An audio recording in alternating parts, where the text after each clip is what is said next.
qormada ciyaaraha iyo qodob kale oo muhiim ah bal qabso daawaday qof kasta miyaa iska qaata nambarka 10 alla maya yaa loo xidhaa nambar 10 waxaa loo xidhaa ninka ugu laacibsan kooxda maxay tahay doorka ugu muhiimsan nambarkan uu ka qaato ciyaarta waa ciyaar sameeye abaabule weeraryahan aragti fog baas dhigay iyo weliba gool dhaliye halkeebuu ka ciyaaraa nambarka 10 wuxuu u dhaxeeyaa qadka dhexe iyo daafaca kooxda kale haddaba wax ka baro laacibiinta caan baxday ee lagu maamusay nambarka 10 dalalkay u kala dhasheen Pele, Maradona, Zico, Dennis Law, Landon Donovan, Michel Platini, Ruud Gullit, George Hagi, Lothar Matthäus, Roberto Baggio, Francesco Totti,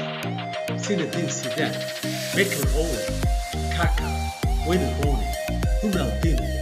Rivaldo, Neymar Jr., Hazard, Del Piero, iyo weliba Messi. inta aynu ku kulmi doono hormada mid la mid ah laagta sheerta iyo subscribe-ka waa xaggii